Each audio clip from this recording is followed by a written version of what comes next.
अस्सलाम वालेकुम, मैं हूं रेहान तारिक और आप देख रहे हैं दास्ताक। कौमी असम्बली में कायदे हिज़्ब इख्तिलाफ और मुस्लिम लीग नून के सदर शहबाज शरीफ की जानिब से पार्लिमानी रहनुमाओं के एजाज में दिए गए इशाइये के बाद चहमगोइयों, कयास आराइयों और अफवाहों का बाजार गर्म है। ऑपोजिशन कैंप में कंफ्यूजन, बेचैनी और धड़ालों की बात हो रही है।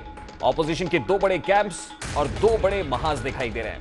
एक महाज पर पीपल्स पार्टी और मुस्लिम लीग नून आमने सामने है, जबकि दूसरे महाज पर मुस्लिम लीग नून खुद मुस्लिम लीग नून से मद्दे मुकाबिल है। ऐसे में कई सवालात हैं। हमारे भी चंद सादा से सवालात हैं जो प्रोग्राम के अगले हिस्से में चलकर उठाएंगे। मगर दूसरी जानिब वो हुकूमत जो कल तक मुश्किलात में घिरी थी, दलदल में धसी थी और परेशानी का शिकार दिखाई दे रही थी, इस्तिराब था, बेचैनी थी, आज तमाम प्रेशर ग्रुप्स, धड़ेबंदियों और फॉरवर्ड ब्लॉक्स के बावजूद ऐलान कर रही है कि सब अच्छा है। मईशत का पहिया चल पड़ा है, शरह नमू मस्बत सब में गामजन है, सब अच्छा दिखाई दे रहा है। अगला बजट अवामी रिलीफ का बजट होगा, नया टैक्स लगेगा और ना ही बिजली की कीमतों में इजाफा होगा, बल्कि IMF को समझाएंगे। सवाल यह है कि क्या हुकूमत वाकई मुश्किल से निकल चुकी है? क्या तमाम माशी आशारिये मस्बत हैं? क्या हुकूमत के लिए रावी चैन लिख रहा है? अगर ऐसा है तो क्या ऑपोजिशन जमातें नाकाम हो गई हैं? क्या ऑपोजिशन के तमाम तर दावे, नारे और ऐलानात धरे रह गए हैं? यकीनन सवाल तो बनता है। जो सूरत हाल इस वक्त है, इस तमाम तर मामले पर बात करेंगे। इस वक्त पाकिस्तान मुस्लिम लीग नून के मर्क मोहम्मद जुबैर साहब हमारे साथ मौजूद हैं। अस्सलाम वालेकुम जुबैर साहब, बहुत बहुत शुक्रिया आपके वक्त के लिए।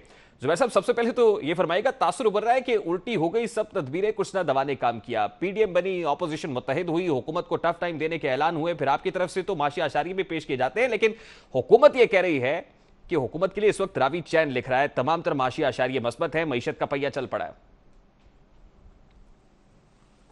हुकूमत का जाहिर सी बात है, उन्होंने तो स्पिन देना ही है किसी न किसी तरह से। और असल चीज़ ये होती है कि जो हम 3 साल का तज्जिया कर रहे हैं, तो अगर कोई ये कहता है कि जी पिछले महीने एक्सपोर्ट बहुत बढ़ गई थी और उससे पिछले महीने और भी ज़्यादा बढ़ी थी, तो हकीकत उसके बरखिलाफ़ है। जो भी आधा शुमार ले लें, चाहे वो ग्रोथ रेट के ले लें, एक तो इस हुकूमत के नंबर्स के हवाले से उसकी क्रेडिबिलिटी जो है बहुत ही ख़राब है, तो वो एक्सेप्ट करना भी बड़ा मुश्किल है। लेकिन मैं आसान अल्फाज में, और आपके नाज़रीन के लिए जाहिर सी बात है उनको ये macro economic indicators, growth rate और ये सबसे ज़्यादा आसान तरीका ये होता है, 3 अशारिये होते हैं जो एक आम पाकिस्तानी के लिए सबसे ज़्यादा इम्पॉर्टेंट होते हैं और उनको समझ भी आती है, और उनको कोई भी ब्यूरो स्टैटिस्टिक्स या वर्ल्ड बैंक की रिपोर्ट की ज़रूरत नहीं होती। एक गुर्बत, एक बेरोज़गारी और तीसरा महंगाई। ये तीनों काउंट पर अगर देख लें, अगर आप गुर्बत देखें तो पिछले 3 साल में 2 करोड़ पाकिस्तानी गुर्बत की लकीर से नीचे गए। पाकिस्तान मुस्लिम लीग नवाज के 5 साल में हमने 2 करोड़ लोगों को निकाल के गुर्बत की लकीर से ऊपर लेके आए थे, और वो हुआ था इन्वेस्टमेंट के थ्रू, वो हुआ था फैक्ट्रियां बनाने के थ्रू, वो हुआ था इंडस्ट्रीज लगाने की वजह से, वो हुआ था ग्रोथ। जुबैर साहब, जहां तक महंगाई का ताल्लुक है, कॉमनर समझता है महंगाई है, अंडर प्रेशर है, अनएम्प्लॉयड हुए हैं, जॉबलेसनेस है, लेकिन कौमी असम्बली इजलास में वजीर खजाना शौकत तरीन जो है, उन्होंने महंगाई पर तहरीरी जवाब भी जमा कराया है, और उनके तहरीरी जवाब में कहा गया है कि अप्रैल 2021 में कोरोना वायरस के दौरान तलब और रसद में फर्क की वजह से दुनिया भर में महंगाई बढ़ी। ये सिर्फ पाकिस्तान की बात नहीं है, ईरान में 49.5%, जबकि तुर्की में 17.1% महंगाई बढ़ी। पाकिस्तान में 2018-19 में महंगाई की शरह 6.8% थी। 2019-20 में पाकिस्तान में महंगाई की शरह 10.7% रही। जुलाई से अप्रैल 2021 तक महंगाई की शरह 8.6% रही, जो इंक्रीमेंटल इसके अंदर चेंज है। फिर जब चीनी की बात करते हैं तो कहते हैं चीनी की कीमत में बैनुल अक़वामी मंडी में 56% इजाफा हुआ है, और रिफाइंड चीनी की कीमत 18% बढ़ी पाकिस्तान के अंदर। इसी तरह से बैनुल अक़वामी मार्केट के अंदर खुर्दनी तेल की कीमत में 76% इजाफा हुआ है। पाकिस्तान में डालडा की कीमत में 21% इजाफा हुआ, यानी इंटरनेशनल मार्केट के साथ भी उसको डालडा, और इसको छोड़ दे जरा, एक बड़ी सिंपल सी चीज़ बता देते हैं। पहली बात तो ये है कि हुकूमत खुद अपने चीज़ों की नफ़ी करती है। अगर चीनी की कीमत में इजाफा नहीं हुआ है तो इतने बड़े बड़े FIR क्यों काटे गए थे, इतने केसेस क्यों बनाए गए थे, JIT क्यों बनाई गई थी, शुगर कमीशन क्यों बनाया गया था, इतना बड़ा बताया गया कि ये माफियाज हैं। अगर कोई मसला ही कोई नहीं था, अगर ये इंटरनेशनल फिनोमेना था, तो फिर इसका मतलब है इनकी रीडिंग ही सही नहीं थी। तो पहले तो हुकूमत खुद और शौकत तरीन साहब खुद अपना तज्जिया सही करें ये वही शौकत तरीन है ना जो 2 महीने पहले शाहजेब खानजादा के प्रोग्राम में इस हुकूमत की माशी पॉलिसी के हवाले से उनके एग्जैक्ट अल्फाज थे कि बेड़ा गर्क कर दिया मईशत का। उन्हीं के अल्फाज थे कि जी इंटरेस्ट रेट्स डबल से ज्यादा करके तबाही फेर दी है, और उन्हीं के अल्फाज थे कि 1 साल पे इतनी मैसिव डिवैल्यूएशन नहीं होनी चाहिए थी। उन्हीं के अल्फाज थे कि कोई डायरेक्शन नहीं है इस हुकूमत की। तो अभी अब वो कह रहे हैं कि चीनी का कोई मसला ही कोई नहीं था। तो पाकिस्तानी, एक आम पाकिस्तानी जो है वो हक बजाने भाई ये पूछने में कि नवाज शरीफ के 5 साल दौर में 55 रुपए थी चीनी की कीमत, 53 और 55 के दरमियान। ये हुकूमत आती तो 110 115 है। उसके लिए उन्होंने कहा कि जी हम क्या करेंगे कि हम जुडिशल कमीशन बनाएंगे, हम शुगर कमीशन बनाएंगे, हम माफियाज को नहीं छोड़ेंगे। और अब शौकत तरीन साहब ने आगे कहा कि मसला ही कोई नहीं है, ये तो मसला ही नहीं है। तो वो रोज जो हम सुनते हैं कि एफआईआर कट गई है यार। सर जब जीडीपी की बात होती है तो उसके लिए भी ऑब्वियसली कुछ अशारियां हैं। मतलब आप अपनी ज़राअत को देखते हैं, सनत की बात करते हैं, लार्ज स्केल मैन्युफैक्चरिंग की बात करते हैं।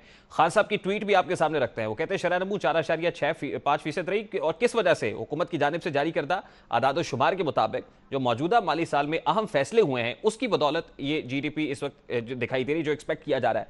गंदम, चावल, मकई की तारीखी पैदावार हुई है, जबकि गन्ने की फसल की पैदावार दूसरी सबसे ज्यादा पैदावार रही है। गंदम की पैदावार की शरह नमू 8.1%, चावल 13.6%, शरह नमू 22% रही है, और मकई की फसल में शरह नमू बढ़ी।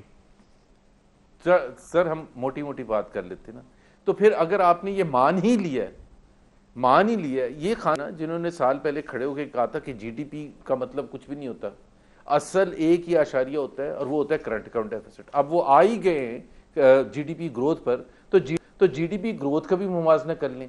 पहली बात तो ये है कि बिल फर्ज मान लिया जाए 3.94% होगी शरह नमू, मान लिया जाए, हालांकि वो उसमें बहुत से सवाल हैं, वो मैं आता हूं उस पर। लेकिन अगर मान भी लिया जाए तो ये कोई ढोल बजाने की कोई मेरा ख्याल है बात नहीं है। पीएमएलएन की पहले साल में, ये तीसरे साल के आखिर में बात कर रहे हैं, हमारे पहले साल में 3% पर हमने लिया था और 4% क्रॉस किया था। इन्होंने 5.8% पर लेके पहले गिराया 1.9%, फिर गिराया माइनस में चले गए, अब कह रहे 3.94%। अगर मान भी लिया जाए तो पहले तो आपने लोगों को तबाह कर दिया 3 साल, अब आप कह रहे हैं कि जी हम जीडीपी ग्रोथ, बड़ा फख्र के साथ कह रहे हैं। आज से साल पहले सारे के सारे इकोनॉमी रिलेटेड मिनिस्टर्स पार्लियामेंट में खड़े होकर कहते थे कि जीडीपी ग्रोथ की तो कोई लॉजिक नहीं है। हम किस तरह से देखते हैं, प्लीज अंडरस्टैंड। अगर टैक्स रेवेन्यू में, एक एग्जांपल दे रहा हूं, टैक्स रेवेन्यू इस साल जो होगा 4,500 या 4,600 होगा, इसका मतलब यह है कि जहां हमने छोड़ा था उससे तकरीबन 12% ज्यादा टैक्स कलेक्ट होगा 3 साल में। तो तकरीबन एवरेज बनता है 3 से 4% ग्रोथ। इन्फ्लेशन कितनी रही है? Double digit. डॉलर डिवैल्यूएशन, रुपी डिवैल्यूएशन कितना मैसिव हुआ है, वो दो तो ऐसी चीजें होती है जो खुद पुश करती है। सुन ले पहले मेरी सुन ले, ये पहले मुझे कंप्लीट कर दे। अब असल मसला क्या है? असल मसला यह है कि अगर आप इन्फ्लेशन रेट से भी आधे से कम पर टैक्स रेवेन्यू ग्रो करेंगे, वो तमाम मसाइल का जड़ है। क्योंकि जब आपके पास इनकम ही कम हो जाएगी, ये कंपेयर करें 20% पर एनम ग्रोथ जो टैक्स रेवेन्यू का था पीएमएलएन के जमाने में, और जबकि इन्फ्लेशन रिकॉर्ड लो थी पूरे 5 साल। तो आप खुद अंदाजा लगाएं कि जो अगर आप रेवेन्यू नहीं कलेक्ट करेंगे तो इसका मतलब यह है कि और एक्सपेंडिचर आपका बढ़ता चला जाएगा जैसे कि हुआ है। तो फिस्कल डेफिसिट हमारे जमाने में 3 साल में पहले 4,200 बिलियन था पूरे 3 साल में, इनका 10,700 होगा। अच्छा देखिए ना जुबैर साहब, टैक्स रेवेन्यू कलेक्शन एक बहुत बड़ा चैलेंज है हुकूमत के लिए, आप बिल्कुल दुरुस्त फरमा रहे हैं। लेकिन आज हुकूमत की तरफ से एक और ऐलान हुआ है, नाकामी है, चैलेंज नहीं है, नाकाम हो चुके हैं। वो ये कह रहे हैं 5 तो एपीआर चेयरमैन चेंज कर लिए। देखिए नए बजट में वो कह रहे हैं कोई नया टैक्स नहीं लगाएंगे, बिजली की कीमतें नहीं बढ़ाई जाएंगी, साथ ही साथ आवाम को रिलीफ फराम किया जाएगा, जो है तनख्वाहों में इजाफा किया जाएगा, और फिर आईएमएफ को समझाया भी जाएगा, क्योंकि आईएमएफ की कंडीशंस तो बहुत ज्यादा स्ट्रिक्ट थी। तो आपको लगता है कि आईएमएफ फ्लेक्सिबल हो जाएगा और नए बजट के लिए हुकूमत जो कह रही है, जो क्लेम कर रही है, वो तो अवामी फलाह की बातें दिखाई देती हैं? एक तो ये पहले साल तो आए नहीं है, तो ये कोई तकरीरें बड़ी माने खेज होती हैं कि जी अगर पहले इमरान खान या फाइनेंस मिनिस्टर आगे कहते हैं कि हम फलाह के लिए अवाम की बात कर रहे हैं। अब इनके नज़दीक में आपको ये, मैं उसमें बजट पर जाता हूँ, लेकिन मैं इनकी जो बेसिक प्रॉब्लम है ना थिंकिंग में, और वो स्टार्ट होता है कप्तान से। अगर आप इस चीज में फख्र महसूस करते हैं कि हमने एहसास प्रोग्राम बढ़ा दिया, बिल्कुल गरीब लोगों के लिए बढ़ाना चाहिए अमाउंट, लेकिन अगर आप इस चीज में फख्र करते हैं कि पहले हम 2 करोड़ लोगों को गुर्बत की लकीर से नीचे धकेलेंगे और फिर उनकी चूंकि जरूरत होगी तो उनको चेक पकड़ा देंगे, ये कोई फख्र की बात नहीं होती। हुकूमतों का काम होता है कि गुर्बत की लकीर से ऊपर लेके आना, जैसे पीएमएलएन ने किया था, 2 करोड़ लोगों को ऊपर लेके आए और फिर हम ये तो कहते हैं ना कह मईशत सकें टेक ऑफ कि करने लगी थी कि देखें जी, अचानक हमने एहसास प्रोग्राम कम किया है, इस वजह से कम किया है कि अब गुर्बत की लकीर से कम लोग नीचे, ये कहते हैं कि पहले हम धकेलेंगे नीचे और फिर वो प्रोग्राम अमाउंट बढ़ा देंगे। ये कौन सी हुकूमत की थिंकिंग होती है? अच्छा और बजट का जहां तक आपको याद है, जो सेकंड फिस्कल ईयर था, जहां तक बजट का ताल्लुक है, tax revenues estimate, second year पहले साल में भी सारे तखमीने गलत हुए, बार बार रिवाइज करने के बावजूद गलत हुए। दूसरे साल में 5.6 ट्रिलियन का कहा था जब शब्बर जैदी साहब आए थे, आपको याद है, 5.6 ट्रिलियन। आज हम कहां बैठे हुए हैं 2 साल के बाद 4.6 ट्रिलियन पर। अभी इन्फ्लेशन कितना बढ़ गया है, एक्सपेंडिचर कहां चला गया है, फिस्कल डेफिसिट कहां चला गया है। तो अब आप ये कह रहे हैं कि अब हम जाएंगे पता नहीं 5.9 ट्रिलियन या कितनी बात कर रहे हैं, तो और वो एडिशनल टैक्सेस नहीं लगाएंगे, तो भाई आप फिर कहां से लेके आएंगे? मुझे समझा दे, फिर कहां से वो टैक्सेस, एडिशनल टैक्सेस कहां से लेके आएंगे? अच्छा, मुझे जुबैर साहब ये बताया कि आईएमएफ को सबसे पहले तो राजी भी करना होगा ना, आईएमएफ को राजी करना आसान होगा। और फिर आज जुबैर साहब, मैं पर्टिकुलरली आपसे कोई पाकिस्तान पीपल्स पार्टी या पीडीएम की लड़ाई, पाकिस्तान मुस्लिम लीग नून वर्सेस पाकिस्तान मुस्लिम लीग नून सवाल नहीं कर रहा। ये बड़ी वो डिस्कशन है, बड़ी ऑब्जेक्टिव है, जिसमें मैं चाहता हूं कि आप बता सकें कि ऑपोजिशन की हिकमत अमली क्या होगी जब हुकूमत ऐसा बजट पेश कर रही होगी। क्योंकि हुकूमत तो इस फिस्कल ईयर के अंदर 4% ग्रोथ प्रेडिक्ट कर रही है, नेक्स्ट में 5% है, अगले में 6% पर छोड़ के जाएंगे, तो टेक ऑफ कर रही है इन कागजों के अंदर। तो अच्छा, पहली बात तो ये है कि आईएमएफ जो है उसमें नॉर्मल इंसानी होते हैं। ये जब हम बात करते हैं ना कि क्या हम उनको कन्विंस कर सकेंगे या नहीं कर सकेंगे, जब आईएमएफ प्रोग्राम में हम थे पहले 3 साल 2013 से लेकर 2016 तक, तो उसमें मैं थ्रू आउट दैट पीरियड जो 12 रिव्यूज़ भी हुए थे, हर क्वार्टरली रिव्यू होता था दुबई में, तो थ्रू आउट दैट प्रोग्राम मैं उसमें इन्वॉल्व था और हर रिव्यू में भी इन्वॉल्व होता था। और डायरेक्टली जो 4-5 दिन का जो इंटरेक्शन होता था आईएमएफ के साथ, बड़ा भरपूर, सुबह से लेकर रात तक, और वर्किंग पेपर्स के साथ, एक एक फिगर के साथ, वो हर एरिया में, चाहे एनर्जी सेक्टर हो, टैक्स सेक्टर हो, प्राइवेटाइजेशन हो, कोई भी एरिया, टैक्स का एरिया हो, तो उनको आप जिस तरह मैं आपको कन्विंस करने की कोशिश करूं या आप मुझे कन्विंस करने की कोशिश करें, वैसे ही है कि एक उनको समझाने की बात होती है कि this is a political government, this is not a military government, कि हमें लोगों की के इश्यूज़ का अंदाज़ा नहीं है या हम इनडिफरेंट हो सकते हैं जो लोगों के प्रॉब्लम है। सो अगर हम टैरिफ इंक्रीज़ करते हैं, इलेक्ट्रिसिटी टैरिफ्स इंक्रीज़ करते हैं, या हम कोई सब्सिडी ख़त्म करते हैं या कम कर, या अगर हम टैक्स बहुत ज़्यादा बढ़ाते हैं, तो उसका जो पॉलिटिकल रिएक्शन होगा उसको भी हमने देखना है और इकोनॉमी को भी देखना है और दोनों को बैलेंस करके चलना है। सो ये मेरा नहीं ख्याल है कि ये कोई इतना मुश्किल है। हाँ, अगर आपने कंसिस्टेंटली डीकमिट करते चले जाएंगे कि जी पिछले 6 महीने में क्यों नहीं हो सका, तो आपने कहा जी इस वजह से, फिर डीकमिट कर दें आप, तो असल बात यह है कि अगर आपको अपने नंबर्स पर भरोसा है, अगर आप सच बोल रहे हैं, अगर आपकी एफर्ट पूरी है और आप दिखा सकें, तो फिर आईएमएफ को मनाना कोई इतना मुश्किल काम नहीं है। क्योंकि उनको आप जब कहते हैं कि जी आप बता दें फिर कैसे कर लें।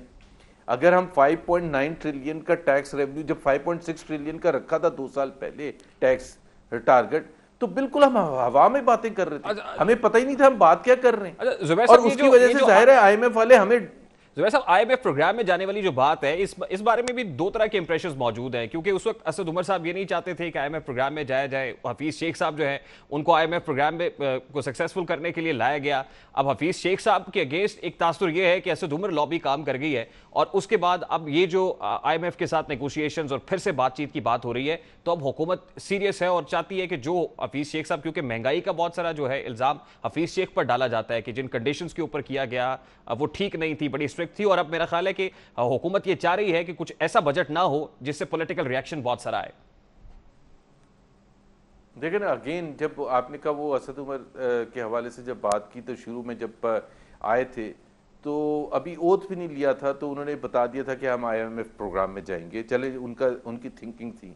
फिर 8 महीने yes no yes no yes no, और उस दौरान मार्केट्स का जो बेड़ा गर्क हुआ था कि मार्केट्स को ये पता ही नहीं था, ना करेंसी मार्केट, ना स्टॉक मार्केट, ना दूसरे इन्वेस्टर्स, ना फॉरेन इन्वेस्टर्स, सबको समझ ही नहीं आ रही थी कि हुकूमत करने क्या जा रही है।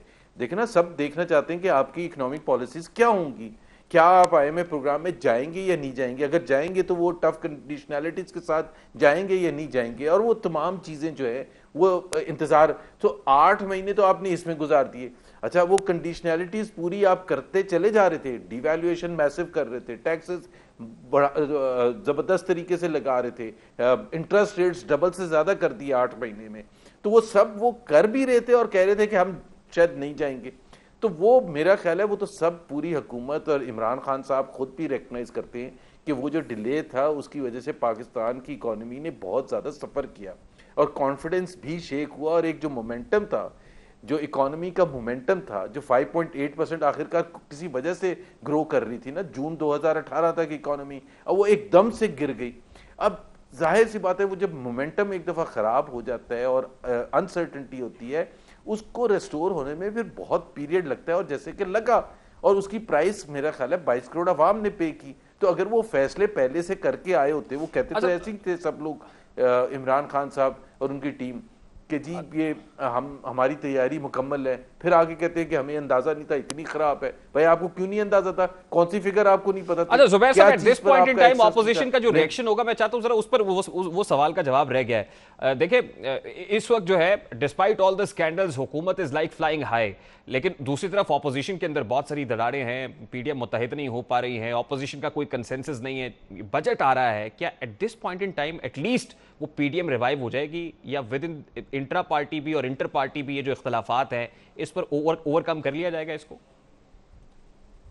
देखिए, वो जो डिनर था, now very famous dinner Shahbaz Sharif साहब ने जो दिया था, उसका मकसद ही ये था कि जो पार्लियामेंट के अंदर जितनी भी अपोजिशन जमातें हैं, बाशमूल पीपल्स पार्टी, बाशमूल ANP, जो जिनका इख्तलाफ चल रहा है PDM के साथ, तो जितनी पॉलिटिकल पार्टीज है वो सब मिल के जॉइंट स्ट्रेटजी बनाएं बजट के हवाले से।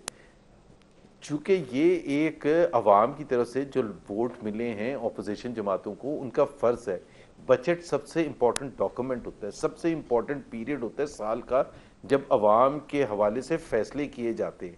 सो उसकी जो भी अगर इस किस्म का बजट आएगा, और Pakistan Muslim League Nawaz on there on also, हम एक प्री बजट सेमिनार भी होल्ड कर रहे हैं नेक्स्ट वीक इस्लामाबाद में, तो और बाकी हम अपने प्रपोजल्स वगैरह भी रखेंगे उस सेमिनार में भी, और हुकूमत जब बजट अपना पेश करेगी तो उसको रिएक्ट करने के लिए, ठीक है। तो मेरा ख्याल है कि तमाम पॉलिटिकल। सर, इख्तिताम में इख्तिसार से सिर्फ मुझे ये बताइएगा कि आपको नहीं लगता कि जिस तरह के स्टेटमेंट्स आ रहे हैं, कॉन्ट्रडिक्शंस हैं, इंट्रा पार्टी स्टेटमेंट्स की बात मैं कर रहा हूं, अब खास तौर पे PMLN needs to go back to the basics, यानी आपस में अपने हाउस को इन ऑर्डर करने की जरूरत है, बैठे और बैठ के बात करें और फिर ये तय करें कि भाई हमारी पॉलिसी लाइन क्या है, नैरेटिव है क्या जिसको टो करना है आने वाले दिनों में। मेरा ख्याल है वो तो देखिए, PMLN के हवाले से ये कहना बड़ा आसान है जो आपने कहा, और आपकी राय जाहिर है सर आंखों पर, लेकिन ये कहना बड़ा आसान है कि PMLN has been at the receiving end for the last 3 years और मोर देन 3 years। इवन जब वो फाइनल ईयर था हुकूमत में हम थे, मियां नवाज शरीफ की डिस्क्वालिफिकेशन से लेके और तोड़ फोड़ और वो पकड़ धकड़ का मामला जो चलता रहा है, रेफरेंसेस और ये सारी चीज़ें, ये इसमें एक ओपिनियन डिफर करना एक नेचुरल एस्पेक्ट है कि किस तरह से इस सिचुएशन से बाहर निकला जाए और रिएक्ट किया जाए। ये पकड़ धकड़ की जो सियासत है, जो नैब का जिस तरह से इस्तेमाल किया गया है हुकूमत ने, FIA का और दूसरे इदारों का ऑपोजिशन को डराने के लिए, ख़ासतौर पर जो PMLN के लिए, तो उसमें ये ओपिनियन डिफर करना कोई इतनी अनहोनी बात नहीं है। मेन क्वेश्चन ये है कि does it stand United today? Yes it does. क्या हमारे बयानिए में या डिफरेंस ऑफ ओपिनियन इतना उभर के सामने आ गया है कि आगे हम एक साथ चलना मुश्किल हो गया? नो, ऐसी कोई बात नहीं है। तो जो थोड़ी बहुत राय इख्तलाफ होता है आपस में, उसमें कोई हमें कोई इतनी संजीदगी हमारे यहाँ नहीं है कि जी हम इसमें परेशान हों। आने वाले दिनों में नवाज शरीफ साहब जो पार्टी कायद हैं वो कोई वर्चुअल इजलास बुलाने जा रहे हैं जिसमें बैठकर कंसेंसस डेवलप किया जाए? मेरा ख्याल है इस पर अभी एक राय है, और मेरा अपना अंदाज़ा ये है कि अगले हफ्ते के शुरू दिनों में एक इजलास ज़रूर होगा। ठीक है, बहुत बहुत शुक्रिया जुबैर साहब आपके वक्त के लिए। पाकिस्तान मुस्लिम लीग नून रहनुमा मोहम्मद जुबैर साहब हमारे साथ मौजूद थे। गुफ्तगू आपने सुनी थी। इस वक्त हुकूमत अपोजिशन जमातों के बयानात, तजादात और इख्तलाफात के बायस खुद को महफूज समझ रही है। अपोजिशन जमातें मुस्लिम लीग नून और पीडीएम जबकि खुद मुस्लिम लीग नून अपनी पार्टी के अंदर भी इख्तलाफात का शिकार तो है। गो के मोहम्मद जुबैर साहब जो है एक डिफरेंट ओपिनियन पेश कर रहे हैं। कंसेंसस है, वो कहते हैं पार्टी के अंदर ऐसी बात नहीं है। ऑब्वियसली जो केसेस हमने over the period of time गुज़श्ता खासतौर पे 3 साल में भुगते हैं, उसके बाद एक रिएक्शन नेचुरल सी बात है। पार्टी के अंदर बयानिए की जंग है, जबकि पीडीएम इत्तेहाद में मौसर हिकमत अमली का फुकदान बारकैफ दिखाई दे रहा है। नून लीग में मजामती और मफामती बयानियां आपस में गुत्थम गुत्था भी हैं बज़ाहिर, तो इसी बयानी की गूंज पीडीएम में भी दिखाई दे रही है। पीडीएम इत्तेहाद से पाकिस्तान पीपल्स पार्टी ने मजामती बयानी पर तहफ़्फ़ुज़ात के बाद रास्ते 2 किए, तो फिर मजामती बयानी ने पीपल्स पार्टी को अपोजिशन से मुकम्मल तौर पर अलग करने की कोशिश की। इस्तीफों के मामले में पीडीएम में इख्तलाफात पाया गया, तो इसकी झलक मुस्लिम लीग नून के अंदर भी दिखाई दी। शहबाज शरीफ पाकिस्तान पीपल्स पार्टी को साथ लेकर आगे बढ़ने के लिए कोशा हुए, तो शायद खाकान अब्बासी और मरियम नवाज के बयानात अपोजिशन के इत्तेहाद की रही सही उम्मीद भी तोड़ते हुए। अब इस तमाम तर मामले पर जो शहबाज शरीफ साहब ने इशाइया बुलाया, फिर उसके बाद स्टेटमेंट्स आए, बिलावल भुट्टो साहब ने कैसे रिएक्ट किया, उसकी एक झलक आपके सामने रखता है। सदर मुस्लिम लीग शहबाज शरीफ साहब है, जो शहबाज शरीफ साहब कहेगा हम उसको पॉलिसी समझेंगे और उस तरीके से अपनी सियासत करेंगे। पाकिस्तान पीपल्स पार्टी अपना नजरिया पे, अपना उसूलों पे सियासत कर रहे हैं, इज्जत के साथ सियासत करते हैं और अपना मौक़िफ़ तब्दील नहीं करते। अब सवाल यह है कि इस वक्त किसका बयानिया सर चढ़कर बोल रहा है? क्या ऑपोजिशन अपने बयानिए में कामयाब हुई है या फिर हुकूमती बयानिया मजबूत हुआ है? एक बयानिया वो भी है जो शेख रशीद साहब पेश किया करते हैं, नून से शीन निकलने का स्टेटमेंट है। शेख रशीद साहब क्या कहते हैं इस तमाम तर सियासी सूरत हाल पर, जरा उसकी एक झलक भी आपके सामने रखता है। मेरी बात सुने, क्या नजर आ रहा है? उसने कहा है मरियम साहबा ने कि अगर शायद खाकान अब्बासी ने जो कहा ठीक है, उसने कहा जब तक अगर पीपल्स पार्टी आएगी तो मैं इस्तीफा दे दूंगा। और निकलना क्या मद्दा के मौले का गंडासा निकले तो निकलना होता है। ऑपोजिशन की नाकामियों का तज़किरा किया जाए तो गुज़श्ता 34 माह से ऑपोजिशन जमातों ने इस्तीफों की बात की, नाकामी हुई।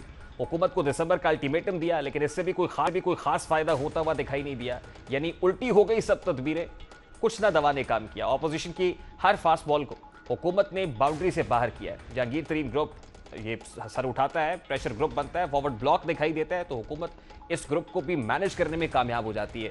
सेनेट इंतखाबात में ऑपोजिशन हावी दिखाई दी, तो हुकूमत ने चेयरमैन सेनेट के इंतखाब में इसका जवाब भरपूर दिया। पंजाब में तब्दीली के दावे भी झांक की तरह से बैठते हुए दिखाई देता है।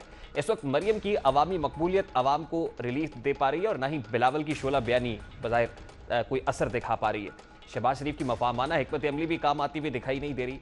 हुकूमत भी उम्मीद से है कि वो इस बार अवामी और फलाही बजट पेश करेगी, लेकिन क्या होता है यकीनन ये तो आने वाले दिनों में पता चल जाएगा। क्या हुकूमत जो अभी क्लेम कर रही है, क्या वो अवामी फलाह का बजट पेश कर पाएगी?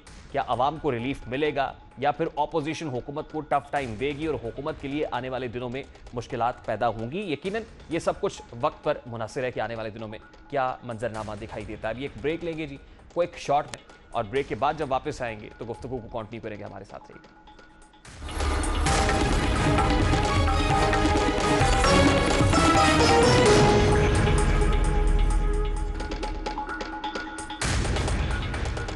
Welcome back. इन दिनों पंजाब और सिंध के अहम अजला में सूरत हाल इंतहाई खराब दिखाई दे रही है। पंजाब का लाडी गैंग सफाकियत के इंतहा को छू रहा है, जबकि सिंध के जो मुख्तलिफ गैंग्स हैं वहाँ पर डाकू राज दिखाई दे रहा है। तबाही भी शहरियों के लिए वबाल जान बन चुकी है।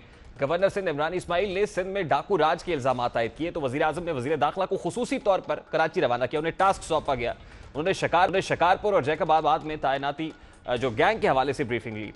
कानून नाफिज करने वाले इदारों और वज़ीर आला सिंध से मुलाकात की। ताम गवर्नर सिंध की तमाम बातों के बरक्स वो सिंध पुलिस की कारकर्दगी से मुतमईन दिखाई दिए। साथ ही विफाक की तरफ से हर मुमकिन ताउन की पेशकश भी की, यकीन दहानी भी कराई गई। इस हवाले से विफाकी वज़ीर दाखिला शेख रशीद ने गुफ्तगू करते हुए क्या कहा, सब झलक आपके सामने रखता है। हम और सिंध की हुकूमत मिल के डाकुओं को ख़त्म करेंगे। और इसमें क्या क्या करना था, कोई हमने MOU साइन करना है, कच्चे को इलाका साफ कर दिया जाए ताकि SRA BLA सबके वहाँ से रास्ते निकलते हैं, वो पाकिस्तान के लिए कोई मसला ना पैदा करे। हम मिल के दहशत गर्दों, डाकुओं और ये तावान लेने वालों को और अगवा को, नंदान को, ये कोई कम फैसला नहीं है कि आज हम एग्री हो गए हैं कि उन पे दहशत गर्दी के पर्चे हों। कोई ऑपरेशन इमरान खान के दौर में ना होने जा रहा है, ना गवर्नर राज आ रहा है, ना गवर्नर राज आ रहा है, ना इमरान खान के दौर में कोई ऑपरेशन होने जा रहा है। इन तमाम तर कयास आराइयों की शेख रशीद साहब ने तरदीद की है। शिकारपुर में डाकू राज का जायजा लिया जाए तो सिर्फ 4 माह में 190 अफराद कत्ल, 10 पुलिस एहलकार शहीद, जबकि अगवा बराए तावान की 63 वारदातें हुई हैं। सिंध हुकूमत ने ऑपरेशन का आगाज तो कर दिया, डाकुओं का घेराव भी कर लिया गया, लेकिन इसके बावजूद कच्चे के इलाके में मकामी आबादी और मगवी अफराद को बाजियाब कराना एक बड़ा चैलेंज है। जदीद असलहे से लैस ये डाकू मकामी आबादी को ह्यूमन शील्ड के तौर पर इस्तेमाल कर रहे हैं। इसके बावजूद सिंध पुलिस अपनी जिम्मेदारियां अंजाम दे रही है। सिंध हुकूमत ने ऑपरेशन को मौसर बनाने के लिए पुलिस कमान भी तब्दील की है। वजीर आला सिंध ऑपरेशन की कामयाबी के लिए पुरुमीद भी हैं। शिकारपुर के डाकू मजबूत कैसे हुए, इन डाकुओं को हुकूमत कंट्रोल करने में नाकाम क्यों हुई, इन तमाम तर जवाब नासिर हुसैन शाह ने दिया। वो क्या कहते हैं वो भी आपको दिखाते हैं। तो एक तरह से शोशे छोड़ दिए जाते हैं, गवर्नर राज लग जाएगा, ये हो जाएगा, जिसका उन्होंने क्लियर कर दिया कि ऐसी कोई बात नहीं। बाकी वफाकी हुकूमत अगर किसी बात में हमें सपोर्ट करती है तो हम उनको वेलकम करते हैं, लेकिन ये हकीकतें हैं कि इस तरह के जो हैवी वेपन्स हैं आर्मी के पास होते हैं, वो इनके पास कैसे आए? तो ये ऐसे ही आते हैं कि यही दहशत गर्दों का जो नेटवर्क है जिसमें रॉ इन्वॉल्व है, अफगानिस्तान के में जो वो लोग जो हमें डीस्टेबलाइज करना चाहते हैं वो लोग हैं, ये सबका नेक्सस है।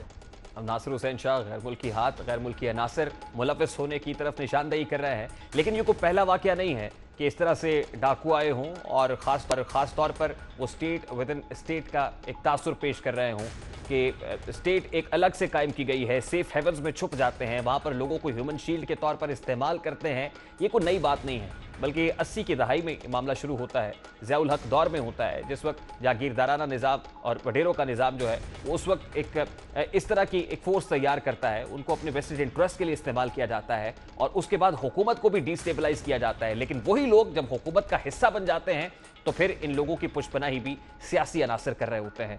ये तो मामला है सक्खर का, ये सिंध का मामला है कि जहां पर गुज़श्ता कई रोज से डाकू राज सरगर्म है। इनसे नबरदाजमा होने के लिए, इनकी बैककुनी के लिए इस वक्त पुलिस फोर्स भी अपना काम कर रही है, वफाकी हुकूमत भी काम कर रही है, लेकिन दूसरी जानिब डेरा गाजी खान का लाडी गैंग हुकूमत पंजाब के लिए एक बड़ा मसला बना हुआ है। जहां सिंध हुकूमत के लिए दर्द सर है वहां का तगियानी गैंग, इसी तरह से डेरा गाजी खान के अंदर जो लाडी गैंग है वो भी पंजाब हुकूमत के लिए दर्द सर बना हुआ है। गुज़श्ता रोज़ वज़ीर आज़म पाकिस्तान इमरान खान ने इस गैंग के खिलाफ फैसला कुन कार्रवाई करने के अहकाम जारी किए। अब सवाल यह है कि दोनों सूबों में डाकू राज परवान क्यों चढ़ रहा है, डाकू गैंग को असलहा कहां से मिलता है, सरहदी इलाकों में इन गैंग्स को तहफ़्फ़ुज़ कैसे मिलता है, लाडी गैंग और तगियानी गैंग के तरीक़ा वारदात में फ़र्क क्या है, दोनों गैंग कानून नाफिज करने वाले इदारों के लिए मसला क्यों बने हुए हैं। यकीनन ये अहम मामला है, गुज़श्ता कई सालों से सर उठा रहा है, लेकिन इसकी बहकुनी क्यों नहीं हो सकी, इसका खात्मा क्यों नहीं हो सका, सोचने की बात है और एक ऐसी मौसर कार्रवाई करने की ज़रूरत है कि मुस्तक़बिल में ऐसे वाक़यात रूनुमा ना हो। अब एक और मामले की जानिब बढ़ता है। सदर ममलिकत ने वज़ीर आज़म पाकिस्तान समेत हुकूमत की जानिब से जस्टिस काजी फ़ाइज़ ईसा के खिलाफ 5 दरखास्तें सुप्रीम कोर्ट में दायर की गई। गुज़श्ता रोज़ हुआ एक रिव्यू पिटीशन तो पहले ही थी, उस पर सुप्रीम कोर्ट के 10 रुकनी फुल बेंच का डिसीजन आ चुका था, लेकिन रिव्यू नहीं हो सकता, तो इसलिए 5 दरखास्तें दायर की गई। 184(3) के इख्तियार को इस्तेमाल करने की बात हुई, लेकिन रजिस्ट्रार ऑफिस ने इन दरखास्तों पर एतराज़ात लगाकर दरखास्तें वापस भिजवा दी। रजिस्ट्रार ऑफिस ने दरखास्त पर 7 एतराज़ात लगाए। रजिस्ट्रार ऑफिस के एतराज़ात पर मबनी दस्तावेज़ में कहा गया है कि हुकूमती दरखास्तों में सदर ममलिकत और वज़ीर आज़म ने 1 से ज़ायद जगहों पर तस्दीक आमेज़ अल्फाज का इस्तेमाल किया। नजरसानी दरखास्तों में मुकदमे का उन्वान अज़-खुद नोटिस लिखा गया, जबकि अज़-खुद नोटिस दायर नहीं किया जाता है, ये सुप्रीम कोर्ट का इख्तियार है। रजिस्ट्रार ऑफिस के मुताबिक सुप्रीम कोर्ट रूल्स में नजरसानी केस के फैसले में जो दरखास्तें हैं उनकी दफ़ात शामिल नहीं हैं, जो तस्दीक शुदा दरखास्तें हैं उनकी दफ़ा शामिल नहीं है, जबकि दरखास्तों में इस्तदा को दरखास्त जो दुरुस्त अंदाज में तहरीर नहीं किया गया है। नजरसानी दरखास्त सिर्फ सुप्रीम कोर्ट रूल्स के ऑर्डर 28 के तहत ही दायर हो सकती है और दरखास्तें नाकाबिल समात होने पर वापस की जाती हैं। अब रजिस्ट्रार आज़ाद जहां हुकूमत की नाकाफी तैयारी और नाक़िस हिकमत अमली को जाहिर करते हैं, वही हुकूमत के रवैये पर भी सवालिया निशान है। सवाल यह है कि आला अदलिया के मुअज़्ज़ज़ जज के खिलाफ दरखास्त में तस्दीक आमेज अल्फाज इस्तेमाल क्यों किए गए, ऐसी लैंग्वेज क्यों इस्तेमाल की गई उस मतन के अंदर कि रजिस्ट्रार ऑफिस को लिखना पड़ा कि इसकी लैंग्वेज ठीक नहीं है। क्या हुकूमत ऐसे अल्फाज का इस्तेमाल करके मुअज़्ज़िज़ अदलिया को निशाना बना रही है? क्या हुकूमत का ये रवैया खुद हुक्काम के लिए मसाइल का बाइस बनेगा? आइंदा आने वाले दिनों में हुकूमत खुद मुश्किलात का शिकार हो जाएगी? ये भी सोचने की बात है। या एक ब्रेक लेंगे।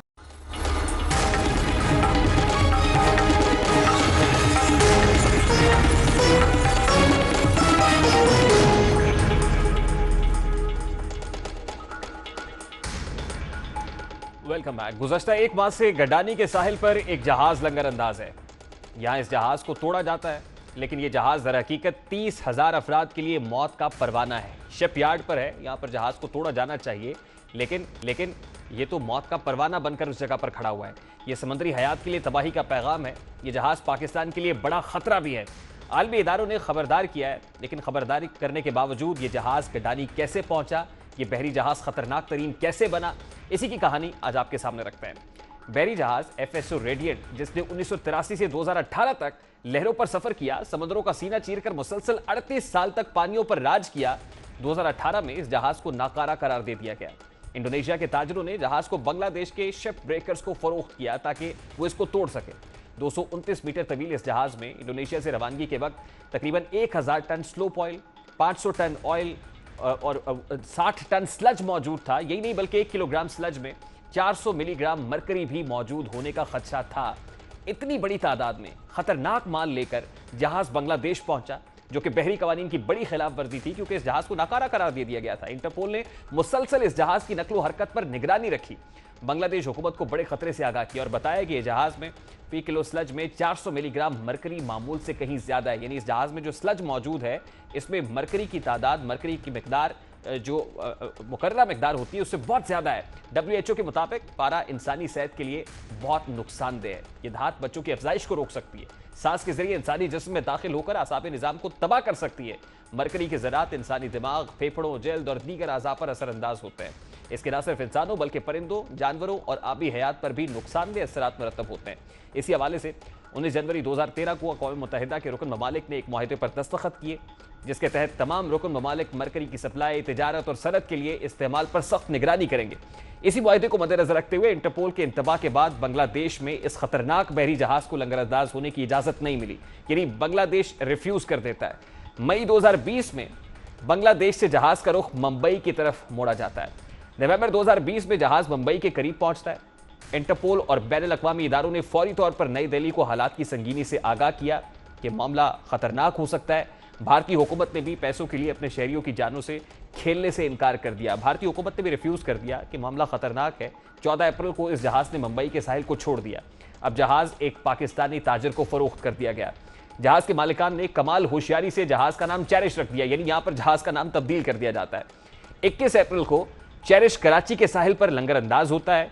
इसी दौरान फौरी तौर पर इंटरपोल FIA को ईमेल करके खतरे से आगाह करता है, लेकिन हुक्काम ईमेल पर ध्यान नहीं देते, तवज्जो नहीं देते।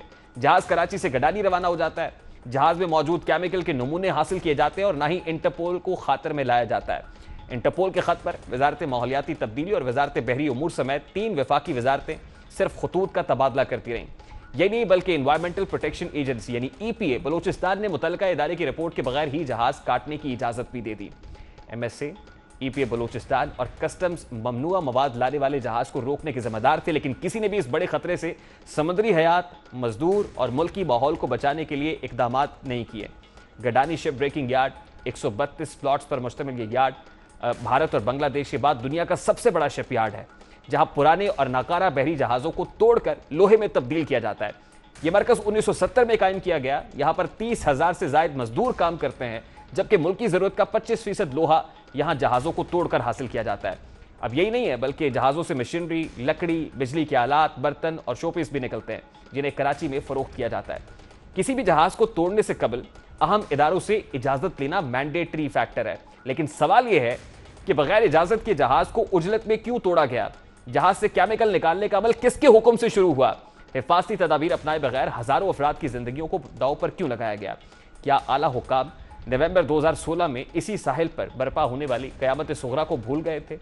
क्या 30 मजदूरों की हलाकत के बाद भी हुकूमत सबक नहीं सीख सकी? क्या जनवरी 2017 में 7 मजदूरों की हलाकत का वाकया भी किस्सा पारीना बना दिया गया? 2016 और 2017 में होने वाले ये दोनों हादसा की वजह जहाज तोड़ने से कबल साफ ना करने और भारी मिकदार में खाम तेल की मौजूदगी थी। लेकिन हुक्काम एक के बाद एक बड़े हादसे को नजरअंदाज कर रहे हैं, एक और बड़े खतरे को आवाज दी जा रही है। हुकूमत वक्त के लिए सोचने की बात जरूर है। ये तो था आज का दास्ताक। आपसे मुलाकात होगी इंशाल्लाह कल। अपना रखिएगा ख्याल। अल्लाह।